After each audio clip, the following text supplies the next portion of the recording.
आज ये आपकी क्लास से स्टार्ट करते हैं और आज हम लोग जो टॉपिक डिस्कस करेंगे वो है क्वेश्चन टैग्स। ठीक है, एक बार सभी बच्चे कमेंट करके बताएंगे कि क्वेश्चन टैग्स क्या होते हैं। किसी को भी पता है, ठीक है, तो कमेंट करके बताएंगे क्वेश्चन टैग क्या होता है।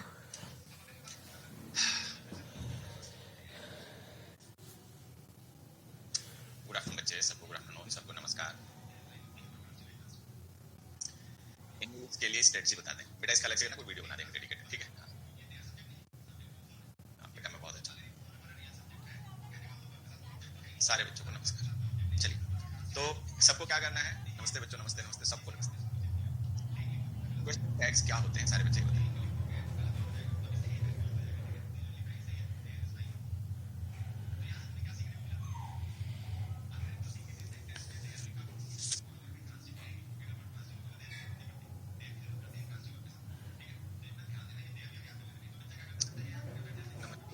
आप क्वेश्चन टैग एक बार देख लेते हैं। तो देखिए, क्वेश्चन टैग्स होते हैं बच्चे मिनी क्वेश्चंस जो हम किसी स्टेटमेंट के बाद में यूज करते हैं अपने लिसनर से रिस्पांस लेने के लिए। कुछ बच्चों का इस चीज में इंटरेस्ट है कि सर सिलेबस कब तक पूरा हो जाएगा, इसकी चिंता है। सिलेबस हो जाएगा, ठीक है, और जब हो जाएगा तो पता भी चल जाएगा। ठीक है, अभी सही बताएं तो मैंने ऐसा कोई कैलकुलेशन नहीं किया कि जो मैं एग्जैक्टली आपको बता दूं, ठीक है, तो अभी ऐसा कोई हिसाब किताब नहीं लगाया गया, ठीक है। चलिए, तो क्वेश्चन टैग्स की शुरुआत करते हैं। क्वेश्चन टैग्स होते हैं मिनी क्वेश्चंस। ये हम एग्जांपल की मदद से बच्चों समझते हैं। जैसे हमने एक क्वेश्चन लिखा, कमल हैज पेड द बिल। ठीक, अब आप देखेंगे यहाँ पर कमल हैज पेड द बिल जो हमने लिखा है, ठीक है, ये एक स्टेटमेंट है, ये एक स्टेटमेंट है। किसी ने पूछा नहीं है बल्कि बताया है कि कमल ने बिल पे कर दिया है। ठीक, अब जिसने ये बात बताई है और जिसको उसने ये बात बताई है वो उसी से इस बात को लेकर रिस्पॉन्स चाहता है कि जो उसने बात बताई है इसको लेकर उसके लिसनर का क्या मानना है। ठीक है, तो ये उसका क्वेश्चन टैग हो गया। ठीक है, कमल हैज पेड द बिल। ठीक, अब इसका हमें क्वेश्चन टैग लिखना है। अब सारे बच्चे एक चीज मुझे ये बताएं जल्दी से कि हम इसमें क्या लिख सकते हैं।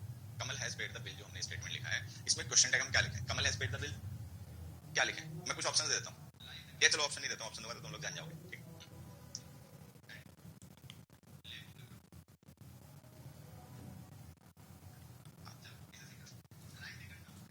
चलो, अब देखो होता क्या ना, एक दो बेसिक फैक्ट्स हैं जो आपको ध्यान रखने क्वेश्चन टैग्स को लेकर, बाकी तो हम ओवर द टाइम धीरे धीरे क्वेश्चंस की मदद से सीखेंगे।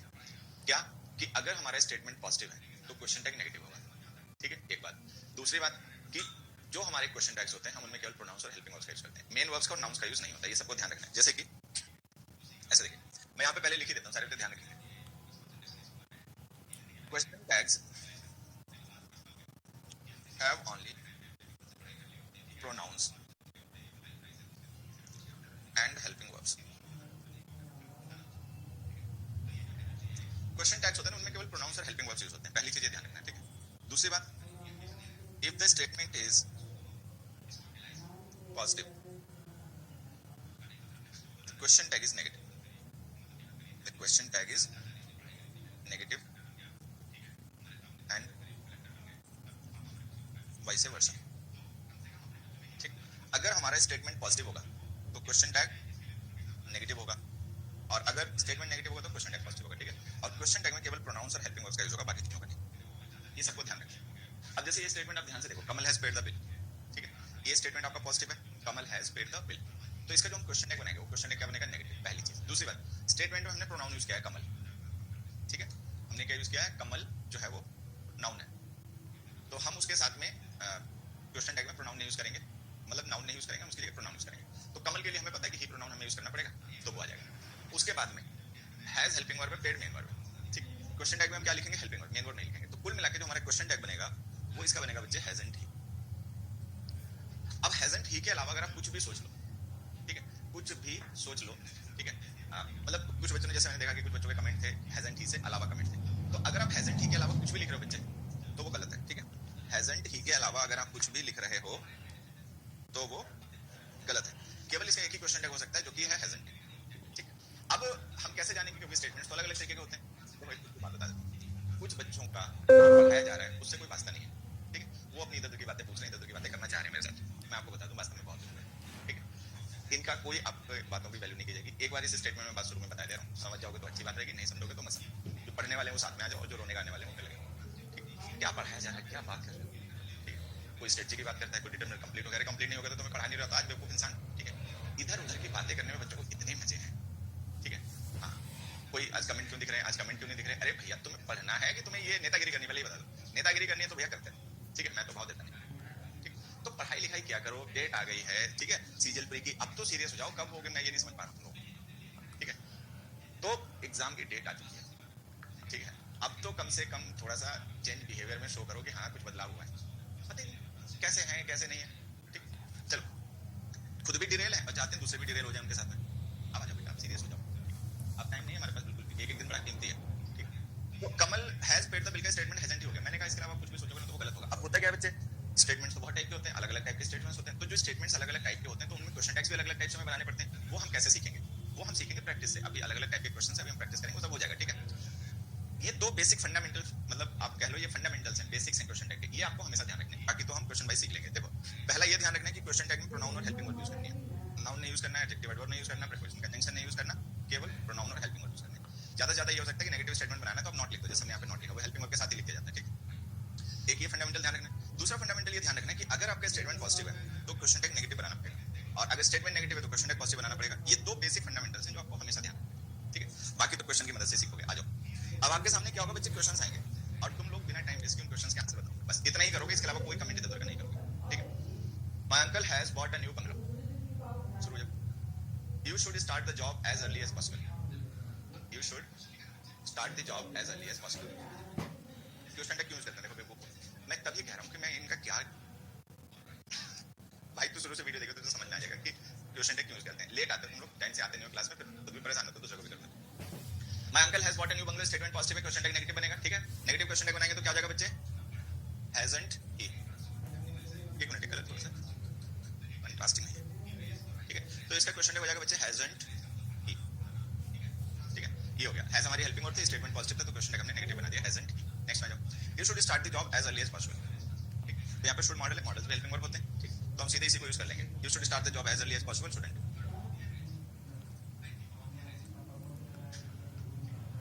Hasn't he, shouldn't you. ठीक है, ये हो गया, तो आ जाओ आगे बढ़ते हैं। Many people believe that cock and bull story, the old woman cut the vegetables with a knife. अब ध्यान से देखना, इससे पहले वाले जो स्टेटमेंट्स थे इनमें क्या था, ये शुड हेल्पिंग वर्ब थी। ठीक है, स्टार्ट मेन वर्ब थी, हैज हेल्पिंग वर्ब थी, व्हाट मेन वर्ब थी, ऐसे था ना। इधर देखोगे तो पाओगे कि यहाँ तो हमारे पास हेल्पिंग वर्ब है ही नहीं, केवल मेन वर्ब है। अब हम क्या करें, सेंटेंस में डायरेक्ट मेन वर्ब लिख दें। मान लो हमें कोई ऐसा स्टेटमेंट मिल जाए क्वेश्चन टैग बनाने के लिए जिसमें हेल्पिंग वर्ब ना लिखी हो, तो अब हम क्या लिखें, कैन लिखें, डिड लिखें, मे लिखें, विल लिखें, शैल लिखें, इज लिखें, आर लिखें, क्या लिखें? तो ध्यान देंगे सारे बच्चे, इंग्लिश में दो टेंसेस ऐसे होते हैं जिनमें हेल्पिंग वर्ब नहीं यूज होती, हमेशा नहीं यूज होती, मतलब ऐसा नहीं कि हमेशा नहीं होती, कभी कभी नहीं यूज होती। एक आपका प्रेजेंट इंडेफिनिट और एक पास्ट इंडेफिनिट। ठीक है, प्रेजेंट इंडेफिनिट और पास्ट इंडेफिनिट जो अफर्मेटिव सेंटेंसेस होते हैं उनमें हेल्पिंग वर्ब नहीं यूज होती, उनमें केवल मेन वर्ब यूज होती है। सबको ये पता होगा। चलिए, अगर कभी कोई तुम्हें सेंटेंस ऐसा मिले जिसमें हेल्पिंग वर्ब नहीं लिखी है तो समझ जाना कि वो आपका प्रेजेंट इंडेफिनिट या पास्ट इंडेफिनिट टेंस का स्टेटमेंट है। ठीक है, ये ध्यान रखिए बात मैंने बता दी है। अब होगा क्या, अगर वो प्रेजेंट इंडेफिनिट टेंस का हेल्प होगा स्टेटमेंट, तो प्रेजेंट इंडेफिनिट टेंस की हेल्पिंग वर्ब होती है डू या डज, वो यूज कर लोगे। अगर पास्ट इंडेफिनिट टेंस का होगा, ठीक है, तो आप हेल्पिंग वर्ब डिड यूज कर लोगे। तो इतना तो हमें पता है कि प्रेजेंट इंडेफिनिट में डू डज हेल्पिंग वर्ब होती है, पास्ट इंडेफिनिट में डिड हेल्पिंग वर्ब होती है। तो अगर हमें कोई ऐसा स्टेटमेंट मिल जाए जिसमें हेल्पिंग वर्ब ना लिखी हो तो तुक्का मत मारना। ठीक है, वहां पे डू डज या डिड में से किसी एक को यूज करना पड़ेगा। अब वो टेंस पहचान लोगे तो पता चल जाएगा, नहीं तो थोड़े से देखो और ऐसा समझ लो। अगर सेंटेंस में वर्ब की फर्स्ट फॉर्म लिखी हुई है तो हेल्पिंग वर्ब डू, अगर फर्स्ट फॉर्म नहीं सिंगुलर फॉर्म लिखी हुई है तो हेल्पिंग वर्ब डज, और अगर वर्ब की सेकंड फॉर्म लिखी है तो हेल्पिंग वर्ब डिड। ठीक है, कुल मिला के तुक्का मत मार देना, तब तक कहीं विल लिख बैठो, इज आर लिख दो। ठीक है, ऐसा मत करना। अब ध्यान से देखो, ये जो बिलीव हमने लिखे ना बच्चे, वर्ब की फर्स्ट फॉर्म है, ये प्रेजेंट इंडेफिनिट टेंस हो गया। प्रेजेंट इंडेफिनिट टेंस की हेल्पिंग वर्ब डू डज होती है। मैनी पीपल के लिए आप प्लूरल प्रोनाउन दे यूज करोगे तो दे के साथ में डू आ जाएगा, डोंट दे। तो क्वेश्चन टैग क्या बना बच्चे, डोंट दे। अब इसमें जाओ, अब इसमें हमें पता करना है कि जो कटे वर्ब के कौन से फॉर्म है, फर्स्ट फॉर्म है, सेकंड फॉर्म है, थर्ड फॉर्म है। अब देखो थर्ड फॉर्म तो हो नहीं सकती क्योंकि थर्ड फॉर्म बिना हेल्पिंग वर्ब के आती नहीं है। ठीक है ये फर्स्ट फॉर्म भी नहीं, क्योंकि अगर ये फर्स्ट फॉर्म होती ना तो ओल्ड वुमेन सिंगुलर सब्जेक्ट यहाँ पे कट्स लिखा होता है। तो अगर यहाँ पे कट्स नहीं लिखा होता वर्ब के सेकंड फॉर्म है। ठीक, सेकंड फॉर्म का मतलब पास्ट इंडेफिनिट टेंस है। पास्ट इंडेफिनिट टेंस की हेल्पिंग वर्ब डिड होती है, तो हम क्या लिखेंगे, डिडंट सी। हम लिखेंगे डिडंट सी, डिडंट सी, ये हमारे क्वेश्चन टैग। तो कुल मिला के कोई भी क्वेश्चन टैग ऐसा मिले जिसमें हेल्पिंग वर्ब ना लिखी हो तो तुक्का मत मारना, थोड़ा सा सेंटेंस में टेंस पहचानने की कोशिश करना, वर्ब की फॉर्म पहचानने की कोशिश करना, और अपने आप पता चल जाएगा डू डज डिड में से क्या है। ठीक है, चलो तुक्का नहीं मारना, बस इसलिए बता रहा हूं, नहीं तो बच्चा तब तक क्या करता है, आर एंड दे लिख बैठता है। अगला दिन, I am not trying to convince any of you. अब किसी पर्सन ने कहा कि मैं तुम्हें से किसी को कन्विंस करने की कोशिश नहीं कर रहा हूँ, ठीक है, I am looking for some better option, मैं एक बेहतर ऑप्शन ढूंढ रहा हूँ, I am looking for some better option.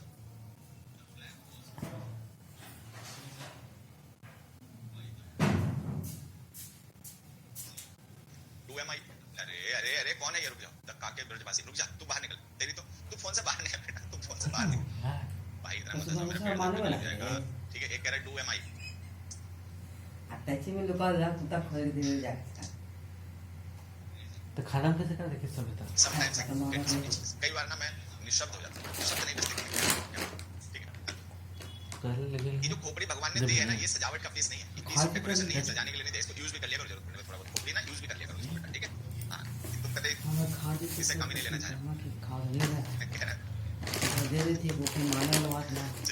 अब देखो ध्यान से देखते हैं, ये असल में देखने में तो आसान लग रहे हैं, लेकिन जिसे नहीं पता ना उसके लिए टेढ़े वो कर लेगा, है क्या थोड़ा सारे से ध्यान देंगे। जैसे हमने लिखा I am not trying to convince, तो यहाँ पे जो एम है वो हेल्पिंग वर्ब है और ट्राइंग हमारी मेन वर्ब, ठीक है। स्टेटमेंट हमारा नेगेटिव, क्वेश्चन टैग पॉजिटिव बनेगा, क्वेश्चन टैग पॉजिटिव बनाओगे तो एम लिख देंगे, तो हम क्या लिख देंगे, I am not trying to convince am I. अब यहाँ जाते हैं, यहाँ हम देखें एम हेल्पिंग वर्ब है, लुकिंग मेन वर्ब है और स्टेटमेंट पॉजिटिव है, तो क्वेश्चन टैग नेगेटिव बनेगा, ठीक है। तो अगर हम नेगेटिव क्वेश्चन टैग लिखेंगे तो क्या हो जाएगा, एम एन टाइप, भाई जैसे ऊपर एम आई हो गया पॉजिटिव में, नेगेटिव बना होगा तो एम एन टाइप हो जाएगा, ठीक है। लेकिन एक चीज ध्यान से देखो, ये जो हमने एम एन टाइप लिखा है ना, ठीक है, अभी तो लिखा नहीं है वो गलत हो जाएगा। इंग्लिश में कुछ एक्सप्रेशंस हैं जो कि एग्जिस्ट नहीं करते, एम नॉट के ना कॉन्ट्रैक्टेड फॉर्म होती नहीं है, तो अब ध्यान से देखना, जैसे इंग्लिश में कुछ और भी एक्सप्रेशंस हैं जो एग्जिस्ट नहीं करते हैं, जैसे कुछ लोग गलती से उनको यूज करते रहते हैं बट वो स्टैंडर्ड इंग्लिश में है नहीं एक्सप्रेशंस। जैसे एक बड़ा कॉमन एक्सप्रेशन होता है, तुम सभी शायद जानते भी होगे, एक फास्टली होता है, एडवर्ब में पढ़ा भी था तुम्हें ध्यान में, ठीक है, कि फास्टली कोई वर्ड होता नहीं है इंग्लिश में, ठीक है, लेकिन लोगों ने ना उसको डिवाइस कर लिया, अपने आप बना लिया, यूज करते हैं, लेकिन वो है गलत, नॉन स्टैंडर्ड वर्ड है इंग्लिश में, ठीक है। पढ़ा था एडवर्ब में, ध्यान भी होगा।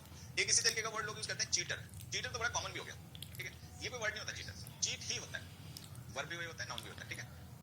उसके बाद में जैसे फास्टली हो गया, चीटर हो गया, उसके बाद में देखिए एक वर्ड आपका होता है इररिगार्डलेस, people wrongly use this word irregardless but there is no word such irregardless, irregardless कोई वर्ड नहीं होता, it is only regardless, ये केवल regardless होता है, irregardless लोग गलती से यूज करते हैं, ठीक है। उसके बाद में और देखिए एक वर्ड यूज करते हैं people foundation, no such word, foundation कोई वर्ड नहीं होता, ठीक है। इसी तरीके से लोग यूज कर लेते हैं, कई बार एक वर्ड होता है एंड, मूवीज वगैरह देखते होगे ना तो उसमें अक्सर यूज होता है, स्पोकन इंग्लिश में भी लोग इसका यूज कर लेते हैं एंड, ये नॉन स्टैंडर्ड वर्ड है, इंग्लिश में होता नहीं है, इसको is not are not am not सबकी जगह लोग एंड यूज कर लेते हैं, होते नहीं। तो इंग्लिश में कुछ एक्सप्रेशंस है ना वो है ही नहीं, वो नॉन स्टैंडर्ड यूजेस हैं लैंग्वेज के, स्टैंडर्ड लैंग्वेज यूजेस में वो होते ही नहीं, तो एमेंट होता नहीं है। अब एमेंट होता नहीं तो हम एमेंट लिख नहीं सकते, तो हम क्या करेंगे, ध्यान से समझना, हम करेंगे क्या, जो बी वर्ब होती है ना बच्चे, इसकी फर्स्ट फॉर्म हमारे पास तीन होती है, एक होती है इज, एक होती है एम और एक होती है आर, हालांकि भी खुद भी फर्स्ट फॉर्म होती है लेकिन ये मॉडल्स के साथ ये इंफिनिटिव में यूज की जाती है, ठीक है। अभी जो इज एम आर है इनमें से एमेंट होता नहीं है तो लिख नहीं सकते, ठीक है। सिंगुलर वर्ब्स होती हैं वो थर्ड पर्सन सब्जेक्ट्स की होती हैं, सारे बच्चे ये बात ध्यान रखेंगे कि जो सिंगुलर वर्ब होती हैं जैसे गोज है, ईट्स है, फ्लाइज है, ट्राइज है, ये जो सिंगुलर वर्ब्स होती हैं ये थर्ड पर्सन सब्जेक्ट्स के लिए होती हैं, थर्ड पर्सन सिंगुलर सब्जेक्ट के लिए। आई फर्स्ट पर्सन होता है तो उसके साथ हम इज यूज कर नहीं सकते, एमेंट होता नहीं है, तो हमारे पास एक ही ऑप्शन बचता है। तो ऐसे स्टेटमेंट्स जिनमें हमें नेगेटिव क्वेश्चन टैग एम के साथ लिखने की जरूरत आती है, वहां पे एमेंट मत लिखना, वहां पे लिखना आर। तो बस ये एक टेक्निकल पॉइंट है जो कई बार लोगों को पता नहीं होता और वो गलती कर लेते हैं, ठीक है। तो ये ध्यान रखना है कि एमेंट आई कोई स्ट्रक्चर नहीं होता, ये गलत है, हमेशा यूज किया करो आर एंड आई। तो हमने क्या सीखा, अगर कोई पॉजिटिव स्टेटमेंट है जिसका सब्जेक्ट आई एम है और उसका हमें क्वेश्चन टैग बनाना है तो एम एंड आई नहीं आर एंड आई लिखो, ठीक। एक क्वेश्चन में तुम्हारे लिए ऐसे लिख देता हूं, मैं चेंज कर लूं, मैंने क्वेश्चन लिखा I M watching a movie, question tag, I am watching a movie, I am watching a movie, question tag बच्चे जल्दी से, aren't I am watching a movie, aren't I,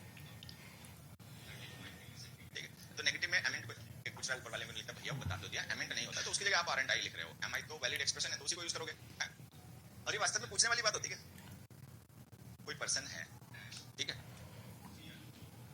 हालांकि पता नहीं सुधार होगा कि नहीं होगा, लेकिन फिर भी मैं कह देता हूँ, ठीक है, क्योंकि मुझे लगता है मैं शायद कुछ कह सकता हूँ इस बात पे। एक कोई पर्सन है आया हमारे यहाँ, हमने किसी से कहा कि भाई इनको, ठीक है, इनके लिए चाय और मिठाई लेकर आओ, चाय और मिठाई ये खाएंगे तो इन्हें, तो उसने कहा कि नहीं चाय मत लाना, ठीक। तो किसी ने पूछा भाई चाय क्यों नहीं चाहिए, तो उसने कहा चाय मुझे पसंद नहीं है, तो फिर दूसरे का फिर मिठाई क्यों ले रहे हो। वास्तव में एक क्वेश्चन है पूछने वाला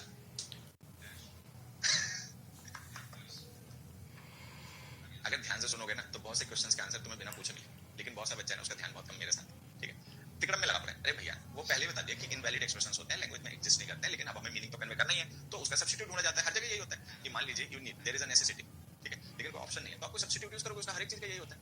अगला क्वेश्चन देखो, दे have made few mistakes in this sentence, they have made few mistakes in this sentence. अब हमने कल वाली क्लास में क्या पढ़ा था कि फ्यू लिटिल देखने में भले ना लगते हो लेकिन होते नेगेटिव है, ठीक है। तो ये जो बच्चे हमने फ्यू लिखा ना और ये यहाँ पे सेल्डम लिखा, ये देखने में नहीं लगते बट ये होते नेगेटिव। देखो सेल्डम का मतलब हमने टेंस में पढ़ा था, अब तक तुम्हें ध्यान रहा होगा कि इसका मतलब होता है ऑलमोस्ट नेवर। एडवर्ब में भी पढ़ा था। फ्यू का मतलब हमने कल ही पढ़ा था, ऑलमोस्ट नो। हार्डली एनी पढ़ा था ना, तो हार्डली एनी का मतलब ऑलमोस्ट नो होता है। तो ये जो दो वर्ड हमने लिखे, एक फ्यू लिखा और एक सेल्डम लिखा, ये नेगेटिव होते हैं। तो जिन सेंटेंसेस में भी ये यूज होंगे वो स्टेटमेंट आपका नेगेटिव होगा, क्वेश्चन टैग पॉजिटिव लिखना पड़ेगा। एक मिनट बच्चा,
शुरू करें वापस? आवाज आ रही है, सुनाई पड़ रहा है? तो जो सबसे पहला क्वेश्चन हमने लिखा है बच्चे, दे have made few mistakes in this sentence, ठीक। ये स्टेटमेंट आपको नेगेटिव है, पढ़ लिया हमने। दूसरा भी नेगेटिव है, देखने में नहीं लग रहा है, अलग बात है, लेकिन स्टेटमेंट नेगेटिव है, तो इनका क्वेश्चन टैग हम पॉजिटिव बनाएंगे। पॉजिटिव क्वेश्चन टैग क्या बनेगा? They have made few mistakes in this sentence, haven't they? Have they, sorry,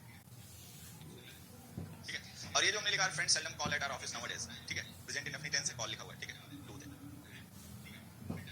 तो यहां से हमें क्या सीखना है बच्चे कि अगर किसी सेंटेंस में, देखो यहां पे ध्यान से देखना, फ्यू लिखा हो, लिटिल लिखा हो, ठीक है, रेयरली लिखा हो, सेल्डम लिखा हो, ठीक है, नेवर लिखा हो, नथिंग लिखा हो, हार्डली लिखा हो, बेयरली लिखा हो, ठीक है, एक्सेट्रा। तो ये एक्सप्रेशंस जो है नेगेटिव होते हैं। फ्यू है, लिटिल है, रेयरली है, सेल्डम है, नेवर है, नथिंग है, हार्डली है, बेयरली है। अगर किसी भी स्टेटमेंट में ऐसे वर्ड्स लिखे हो तो उसका क्वेश्चन टैग पॉजिटिव बनाना है, क्योंकि सब नेगेटिव होते हैं। Hardly, बेयरली, scarcely, rarely, seldom, few, little, ये सब नेगेटिव है। नथिंग, नेवर, नाइदर, ये सब नेगेटिव होते हैं, ठीक है। चलो एक क्वेश्चन मैं तुम लोगों से और पूछ लेता हूँ। ही ओन्स नाइदर कार, ही ओन्स नाइदर कार, हमने कहा इन दोनों में से एक भी कार इसकी नहीं है। बेयरली का मतलब बेटा होता है हार्डली, हार्डली, बेयरली, स्कैर्सली, ये तीनों सिनोनिम होते हैं। रेयरली और सेल्डम सिनोनिम होते हैं। यहाँ पे देखो, ये जो रेयरली और सेल्डम हमने वर्ड लिखा ना बच्चे, ये सिनोनिम्स होते हैं, ठीक है। हार्डली, बेयरली, और मैंने एक वर्ड लिखा नहीं यहाँ पर, स्कैर्सली, ये तीनों सिनोनिम होते हैं। अभी लिख देता हूँ, देखो, ठीक है। तो हार्डली, बेयरली, स्कैर्सली, ये तीनों सिनोनिम है, और रेयरली, सेल्डम सिनोनिम, ठीक है। हार्डली का मतलब जो होता है ना, ऑलमोस्ट नॉट, वही मतलब होता है हमारे क्या नाम बाकियों। तो हमने लिखा ही ओन्स नाइदर कार, ये दोनों में से कोई भी कार इसकी नहीं है। अब स्टेटमेंट हमारा पॉजिटिव नहीं है, नेगेटिव है, नाइदर लिखा हुआ है, ठीक है। प्रेजेंट इंडेफिनिट टेंस है, ही सब्जेक्ट, तो क्या बनेगा क्वेश्चन टैग? डज।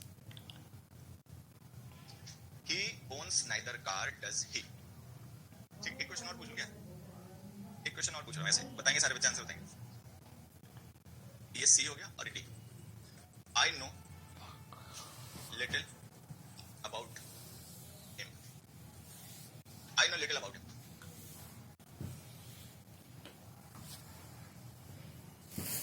बच्चों पढ़ाई क्या करो, कितनी क्लास ग्रामर की होंगी, कब सिलेबस पूरा होगा, इन चीजों में क्यों पढ़ोगे? हमारी जिम्मेदारी है, तुम्हारी नहीं है। तुम्हारा काम है जो पढ़ाया जा रहा है उसको सीखो, समझो, उससे रिलेटेड डाउट्स हैं वो पूछो, प्रैक्टिस करो, ये तुम्हारा काम, ठीक है। लेकिन बच्चे ना अपना काम नहीं करेंगे, ठीक है।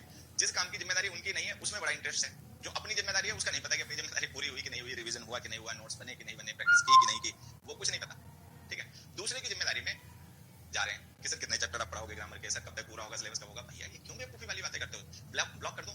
हाँ, तुम अपनी जिम्मेदारी अच्छे से निभाओ, मैं अपनी जिम्मेदारी अच्छे से निभाऊं। मुझे पता है पेपर में क्या आता है, मुझे पता है कि सिलेबस क्या है, मुझे पता है कि क्या तुम्हें जानकारी होगी, क्या नॉलेज तुम्हारे पास होनी चाहिए जिससे कि तुम इंग्लिश के पेपर में अच्छे मार्क्स लेकर आओ खींच कर, वो मुझे पता है। उस हिसाब से चलने दो, ठीक है। वो तुम्हारी जिम्मेदारी नहीं बेटा, वो मेरी जिम्मेदारी है, ठीक है। हमें अपनी अपनी जिम्मेदारी निभानी है। बच्चे को टीचर की जिम्मेदारी से बड़ा मतलब है, अपनी से मतलब नहीं है। इन लोगों को कुछ नहीं हो सकता। अब हम तो चाह रहे हैं कि इनका भी कुछ हो जाए। अब इनके कर्म नहीं सुधरेंगे तो फिर तो देखो कर्म प्रधान विश्व रचिराका, ठीक है, ये पूरी दुनिया जो है कर्म आधारित है, सारा सिस्टम कर्मों से ही है। अब हम तो चाहते हैं इनका भी कुछ हो जाए, लेकिन अब कितना समझाएं, और शुरू से बैच में समझाते रहो, लेकिन पता नहीं बच्चे सुधरना नहीं चाहते। देखो एम लिखे बैठा एक, और एक एम लिखे बैठा और उसने कमेंट भी देखो 50 बार कर दिया। इतने इतने मोटी बुद्धि के बच्चे हैं। बेटा एम क्यों आएगा यहाँ पर? यहाँ तो नो लिखा हुआ वर्ब के फर्स्ट फॉर्म में तो प्रेजेंट इंडेफिनिट टेंस है ना, डू डेज आएंगे, तो यहाँ पर आएगा I know little about him, do I, ये क्वेश्चन टैग बनेगा। वो एम आई लिख रहे बताओ, क्वेश्चन टैग बेटा इजी चैप्टर होता है, क्वेश्चन टैग इजी चैप्टर होता है, इसमें गलतियां नहीं की जाती।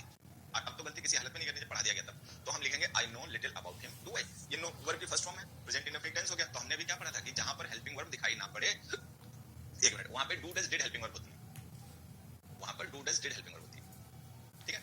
चलो, some of them are waiting for the next train, none of you can leave without permission.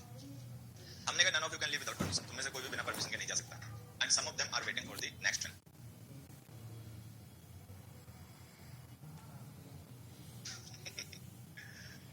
अगले क्वेश्चन देखें, some of them are waiting for the next train. अब देखिए एक छोटा सा पॉइंट है, सारे बच्चे समझ लेंगे। पहले जैसे हमने सम ऑफ देम लिखा है, ठीक है, तो ये जो सम है ये पार्ट है और देम जो है वो टोटल है, ऐसे ही है ना। अगर हम कभी भी इस तरीके के एक्सप्रेशंस लिखें सेंटेंस में, जैसे अब ये सम ऑफ देम लिखा हुआ है, मान लो हम यहाँ पे सम ऑफ देम ना लिखें, हम यहाँ पे लिखते हैं वन ऑफ देम, हम यहाँ पे लिखते हैं नन ऑफ देम, हम यहाँ पे लिखते हैं ईच ऑफ देम, हम यहाँ पे लिखते हैं मोस्ट ऑफ देम, हम यहाँ पे लिखते हैं हाफ ऑफ देम, हम यहाँ पे लिखते हैं 3/4 ऑफ देम, हम यहाँ पे लिखते हैं अ लॉट ऑफ देम, हम यहाँ पे लिखते हैं ऑल ऑफ देम, हम कुछ भी लिखते हैं, ठीक है, कुछ भी लिखते हैं, देम के अकॉर्डिंग दे क्वेश्चन टैग में यूज होगा, ठीक है। और अगर हम ऐसे लिख रहे हैं ऑफ देम, ठीक है, और अगर हम लिख रहे हैं ऑफ अस, और अगर हम लिख रहे हैं ऑफ यू, ठीक, तो बस तुम्हें ध्यान ये रखना है कि चाहे हम इससे पहले कुछ भी लिखें, one of them, some of them, none of them, all of them, most of them, जो चाहे लिखते हैं, कोई फर्क नहीं पड़ता, ठीक है।